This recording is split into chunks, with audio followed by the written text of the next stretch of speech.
Et bonjour les foot trading, comment ça va? Ça pump et ça dump dans tous les sens, on va analyser ça et le plan commence à s'installer parce qu'on voit ensemble la A, B, C, D, E en bleu à l'écran et ce depuis le 22 septembre de l'année 2022. Donc on s'attendait à un dernier pump, retrouver un top de B et par après c'est con à dire mais une correction et c'est celle qu'on est occupé de commencer maintenant avec la bougie rouge puis retrouver un bas de C puis un repump de D puis de nouveau une E. En fait maintenant à partir, enfin si le plan s'intègre bien et pour le moment il semble bien s'intégrer, à partir de maintenant, ou voire même à partir de déjà 2 semaines précédentes, attendez-vous juste à ce qu'on reste au même prix quasiment. Soit un peu plus en haut, soit un peu plus en bas, mais en gros un énorme range qui va durer, je suis désolé de vous le dire, mais si on est bel et bien dans ce plan-là, non pas pendant 1 ou 2 jours, non pas pendant 1 ou 2 semaines, mais pendant 1 mois, 2 mois, 3 mois sans le moindre problème et même je viserais en fait la fin d'année et voire même le début janvier d'année 2023. Donc là maintenant, écrasement, c'est-à-dire que oui, je pars sur un bottom n'empêche, d'accord? Vous l'avez entendu, j'arrête pas de le rabâcher, j'ai ouvert un dernier long, et cetera, c'est-à-dire une position haussière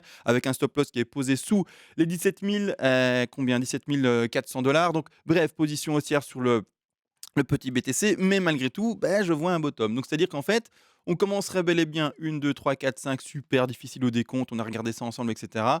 La correction en W, X et Y qui se ferait avec une zone d'accumulation en fait, une A, B, C, D, E et je lui donnerais en fait, c'est vrai, toute cette pardon, légitimité dans une fin de bear market, c'est-à-dire un aplatissement du cours, un ennui total et finalement, oui, la le triangle peut bel et bien trouver selon moi en fait sa légitimité dans cette figure-ci. C'est-à-dire que par après quand même, hein, c'est important de le montrer, mais je vois parce qu'il y a des néophytes qui comprennent pas en fait mon travail, qui savent pas à quoi ça sert et cetera. Je vois bel et bien une hausse et ce travail-là va vous permettre ou en tout cas me permettre pardon dans le trading d'ouvrir une position de hausse avec un stop loss posé et par après des objectifs par rapport aux extensions de 3, de 4 et de 5 et de cette manière-là mettre des take profits partiels. Ça n'impacte pas du tout mon investissement, d'accord? On entend bien, je parle de trading, on s'en fout de savoir si on est haussier ou baissier en termes d'investissement. Un investisseur, qu'est-ce qu'il fait? Il achète par palier de temps, c'est-à-dire DCA, point barre. Si le plus bas est fait maintenant, il achètera le plus bas parce que le plus bas est fait maintenant et vu qu'il achète un peu toutes les semaines, un peu tous les mois, c'est fait et si on va plus bas, eh bien, il achètera également plus bas parce que comme il achète tous les semaines ou tous les mois, eh bien, si on va plus bas, le mois prochain et la semaine prochaine, eh bien, il aura des liquidités étant donné qu'il a prévu des liquidités pour 6 mois à 1 an et demi. Donc il rentrera également dans le marché. Donc ça, c'est investisseur. Stop! Est-ce que tu as été voir ma chaîne secondaire? Allez, va voir, va voir, va voir! Côté trader, et c'est pour ça que je commence la vidéo finalement avec bonjour les fous de trading, et cetera. Mais parce qu'en fait, on parle uniquement seulement de trading. Donc là maintenant, dans le dessin qu'on est en train de faire, clairement, on commence en tout cas par cette fameuse A, d'accord, en 3 vagues. Rebond par après de B qui s'est faite pour ma part du coup en WXY avec franchement un sous-décompte pourrave. Alors j'ose le dire, pourri de chez pourri. Le BTC ne pouvait pas nous faire quelque chose de plus d'accord et ça se termine par là. Vraiment, c'est terrible le bazar. À décompter, tu envie de te faire vomir, hein. C'est pas une blague, hein, tu envie de te faire vomir. On a vécu ça ensemble, une horreur le bazar. Donc lui mettre une figure, est-ce que j'ai envie? Franchement, une A, je vais changer la couleur après, une B, une C, une D et une E, elle ressemble à rien cette vague-là. On va pas se le cacher. Alors oui, du coup, la A, elle est courte, la B pardon, donc la C pardon est un peu plus longue et la E est plus longue clairement. On n'a pas la D qui retransperce le haut de B, on n'a pas la bref, tout c'est OK, mais visuellement, est-ce que c'est harmonieux ce bazar? On va se le dire non. Donc, j'ai pas envie d'installer ça, j'ai pas envie d'installer autre chose. Bref, tout ce que je vois moi, c'est que clairement en phase de consolidation, extraction vers le haut et donc j'intègre ça en WXY sans me prendre la tête sur sous des comptes là. Alors pendant 2, 3 jours, je vous ai dit, ça sert à rien d'analyser ça. Enfin, en tout cas, vous pouvez essayer, mais n'essayez pas d'avoir un résultat définitif parce que le bazar, en fait, il est à plat, il est lourd. Et si vous voulez vraiment lui trouver une interprétation technique, vous pouvez essayer, mais c'est plus en fait faire une tuerie de neurones que de faire finalement, voilà, quelque chose de ultra productif, surtout dans cette time frame là qui est vraiment de la toute petite. Moi, ce que je fais du coup, c'est que je lis juste les gros mouvements, consolidation haussière, extraction pardon haussière, consolidation horizontale, légèrement baissière et par après dernière extraction haussière. Donc un mouvement, 2 mouvements, 3 mouvements, je termine ma baie, d'accord? On trouve ici cette baie d'ailleurs avec quelle extension? Je suis quand même juste curieux pour voir en fait l'extension, qui a été faite sur, cette figure-là. On va chercher, je mets bien comme ça ici, hein, d'accord? On est bien là en dessous.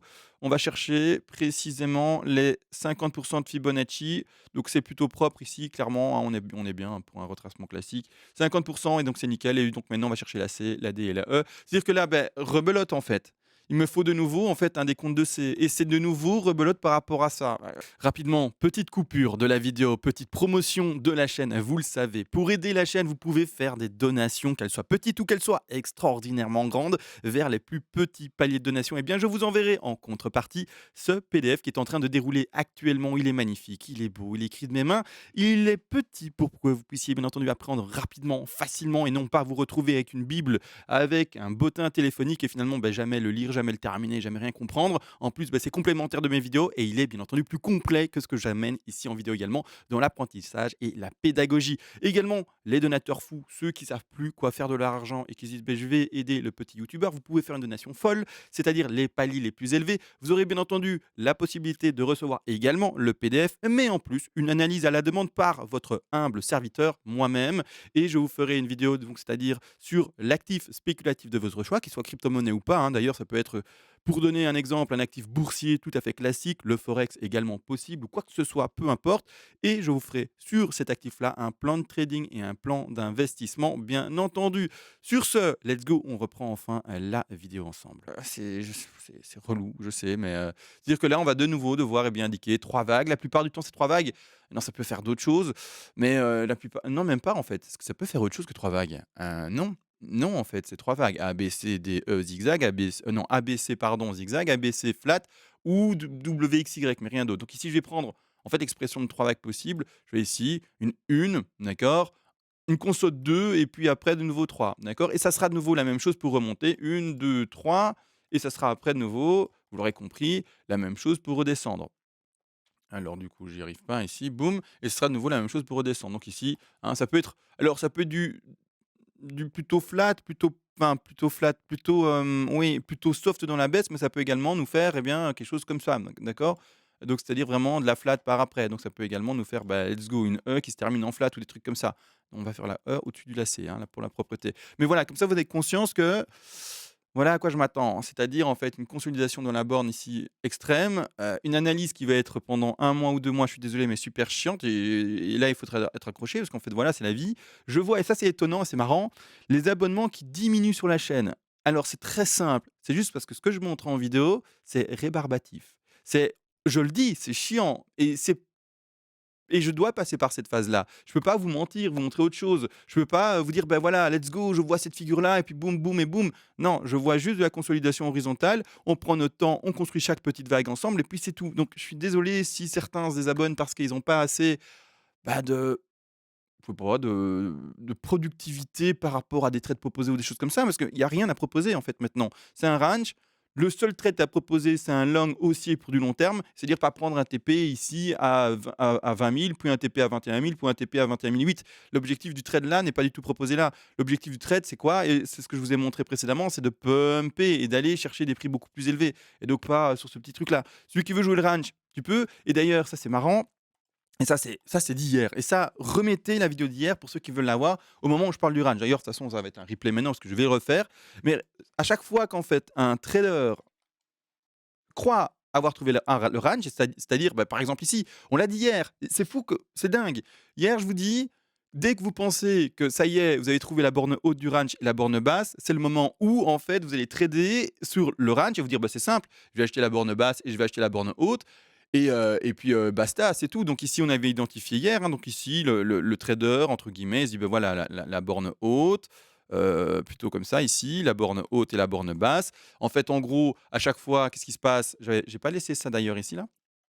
Non, d'accord. Mais donc à chaque fois, qu'est-ce qui se passe? Eh bien, je prends la borne donc j'observe quoi maintenant? Je vois, imaginez le trader mise en situation. Je vois bien le truc qui monte, qui va chercher les bornes hautes, le truc qui descend, qui va chercher les bornes basses, le truc qui monte, qui va chercher les bornes hautes, le truc qui descend, qui va chercher les bornes basses. Bah, ça y est, j'ai identifié mon range et ici également avec une grosse extension, mais bref, on s'est compris, grossièrement, on est dans le même prix depuis maintenant le 20 septembre. OK, j'ai identifié mon bazar, je vais jouer en fait la borne basse et la borne haute et je vais monter dans mon range et puis c'est tout, d'accord? Le truc, c'est que quand tu as commencé à identifier ton range, c'est souvent trop tard parce que le range est visible finalement une fois qu'il est terminé et quand en fait tu dis: ça y est, je vais je vais shorter la zone haute du range et je vais faire un long sur la zone basse du range, donc un pari soit baissier ou haussier par rapport au terme que j'ai utilisé, eh bien c'est trop tard, c'est au moment où ça peut être à la hausse ou à la baisse. C'est exactement ce que j'ai dit hier, avec les mêmes flèches et tout. Donc ça m'a fait marrer quand j'ai vu extraction, j'ai fait, ben voilà, le range il est terminé. La personne qui a essayé maintenant en identifiant le range, qui est finalement qui était finalement trop obvious en fait, voilà, trop flagrant, c'est n'importe quoi, et bien à ce moment-là, ben, on te sort de là. D'accord? Donc maintenant, c'est un peu la même chose pour si ça se répète, hein, si le plan est bon, hein, si c'est pas la ABCDE et que c'est une autre pattern, c'est une autre pattern. Mais moi, c'est vraiment celle que je défends. C'est un peu de nouveau la même chose ici. Dès qu'en fait, les gens vont se dire: attends, qu'est-ce qu'il me fait le petit BTC? Il est en train de me faire ça, alors je vais refaire la même chose. Il est en train de me faire quoi? La borne haute, hop, on va reprendre une borne haute pour la D. Ici, la borne basse, on va aller rejoindre la borne basse, ça repump borne haute. Attends, hein, ça commence pas à nous dessiner de nouveau un range? Donc il nous faut ici, là, dès qu'on va arriver là, les gens vont commencer à trader à mon avis, la borne basse, ou pas encore peut-être, ils vont peut-être attendre encore comment dire? Soit un indice de cassure pour descendre, mais il y a déjà des gens qui vont commencer à trader, pardon, ces bornes-là, borne haute et borne basse. Donc première baisse, première hausse, et là, directement, dès qu'en fait on retournera là, c'est là où ça va sortir, d'accord? C'est-à-dire que dès qu'on aura fini en fait, vraiment un, deux, 3 points de contact, hein, par rapport finalement à ces hauts et ces bas. Celui-là, je ne l'intègre pas, hein. Pour moi, il fait partie finalement dans le mouvement global baissier. Le range, il commence avec les vrais tops, d'accord, qui sont dessinés, qui seront dessinés plus tard. Mais c'est-à-dire qu'en fait, dès que, eh bien, ça sera obvious, ça sera vraiment trop significatif, ça sera trop simple à la lecture et qu'on verra un range, en fait, c'est au moment où on va vraiment briquer à la baisse ou à la hausse. Donc voilà, moi, je vois toute la légitimité maintenant de ce fameux range, de ce fameux triangle. Et moi, plutôt, bah, plus tard, quand, le range devra être pété, ça sera pas vers le bas, mais ça sera plutôt vers le haut. Donc voilà, comme ça vous êtes au courant, c'est ce que je prévois, pour ce dernier. Et donc voilà, un range, quelque chose qui est de nouveau ultra chiant, et puis c'est tout, hein. Donc voilà, on va être ensemble dans ce bazar-là, sauf si exception, s'il pète à la hausse et qu'il dit: «Bah non, en fait, c'est terminé, let's go, comment dire? La consolidation est déjà finie et là maintenant je m'envole». Bon, bah, alors envole-toi. Ou au contraire, il dit: «Bah, CMA pas du tout, ton triangle, moi je rigole, bah, moi je m'écrase». Je m'en casse, j'allais dire, mais je m'écrase. Bah, voilà, voilà, mais pour le moment, c'est le plan. Le plan, c'est ça, d'accord? Et si ça descend, bah, on prend mon stop loss ou on prend votre stop loss, tout dépend de votre trade si vous êtes également dans une position de pari haussier, c'est-à-dire un long, L-O-N-G, et puis c'est tout, d'accord? Bon, bah, du coup, quoi dire? Quoi dire à part maintenant on attend soit la flat, soit la zigzag, soit la WXY? D'accord, donc c'est-à-dire que si je vais juste regarder dans une petite time frame, voir qu'est-ce qu'on a dessiné pour le moment. Alors attention à ne pas interpréter ça de manière, trop stricte. Je regarde juste vite fait ce qu'il en est. On peut en compter une potentiellement, un rebond de 2, une 3, maintenant une 4, et puis une dernière 5. Si on ferait une zigzag, maintenant une, 2, 3, grosse extension quand même, donc ça m'étonnerait, hein, regardez, c'est bel et bien ça, hein, que je suis en train d'essayer de, d'illustrer avec vous. On part vraiment, oups, bordel. Heu, bon, on part vraiment sur une potentielle ici, d'accord, une 2 là, on va chercher une grosse extension, 4 et puis dernière 5. Ouais, voilà, pourquoi dernière, voilà, bon, grossièrement, une vague baissière, d'accord? C'est con, hein, mais quand on est parfois dans une petite time frame comme ça, il suffit de faire ça, une vague baissière, on attend de voir comment elle s'exprime, ça s'est attaché là parce qu'il y a l'élément. Un rebond, et on attend en fait le rebond significatif et on attend la troisième vague baissière, d'accord? Et puis c'est tout, on va pas plus loin. Donc c'est peut-être ça qui est en train de se passer, peut-être pas. On attend, et de cette manière-là, une fois qu'on comptera nos 3, et pas seulement les 3, parce que peut-être qu'en fait ces 3 là, donc une, 2, 3, ne sera que le début, bah, du coup, exemple d'une autre WXY. Ah, je retire l'élément, il est trop gênant. D'une autre W, X et puis Y, d'accord? Et ça, c'est tout à fait possible, et puis on fait une E, et puis enfin on s'extrait vers le haut. Donc va falloir vraiment prendre le temps de lire ça, et pas trop vite dire: ben voilà, le triangle est terminé» et cetera. On attendra vraiment des figures déjà impulsives qui montent, d'accord? C'est-à-dire qu'on va essayer, dès qu'en fait on terminera un bas et un décompte haussier, premièrement de casser la résistance précédente, et la résistance précédente pour le moment, ce sont le plus haut qu'on a fait maintenant, c'est-à-dire les 20 386 $. Donc premièrement pour dire: ben voilà, ça y est, on rentre dans un scénario qui est plutôt haussier. On va d'abord, eh bien, attendre la cassure de ce niveau-là, et ensuite surtout dans le décompte un, 2, 3, 4, 5. un repli de 2, 1, 2, 3, 4, 5 et avec alors là, c'est super mal dessiné. 1, 2, 3, 4, 5 et avec la cassure de ceci et à ce moment-là, on partira pas dans une A, B, C avec la cassure de ceci, d'accord? Donc il faudra plusieurs indications, mais ça prend du temps. Donc là, je vous le dis, il va y avoir des désabonnés sur la chaîne, hein, parce que ma chaîne est beaucoup trop technique. Entre guillemets, c'est trop rébarbatif, c'est trop chiant, heu, c'est trop on attend, on attend, on attend quand on a des figures comme ça et c'est pas: «J'ai de l'action, je vois ça, on me dit ça, waouh, ça pump, ça dump, en fait, c'est parce que machin a parlé sur machin». Je parle des gens politiques et cetera ou sur des boîtes ou Elon Musk, qu'est-ce qu'il peut dire? Non, je parle pas d'actu, il y a pas de people ici, il y a pas d'économique, il y a pas de pays, on parle que uniquement d'intensité de prix, de retracement et d'extension et d'observation de prix. Donc il y a en fait un manque d'adrénaline clair quand on voit ça. Mais voilà, mais en fait, je vous prépare là, je vous prépare à ce qui se passe. C'est de l'ennui total. Vous êtes prêts? On va s'ennuyer ensemble? OK, nickel. Bon, beh, de toute façon, on va pas faire plus long, d'accord? Ça sert à rien. Bon, bah, je vous laisse. On se retrouve du coup sur la chaîne secondaire parce que je vais mettre maintenant la vidéo de l'entraînement, puis après je vais aller m'entraîner d'ailleurs. Bref, encore une grosse nuit pour moi, et bref, on se retrouve pour demain pour les autres analyses et cetera et cetera et cetera et cetera et cetera. Sur ce, ciao et des bisous.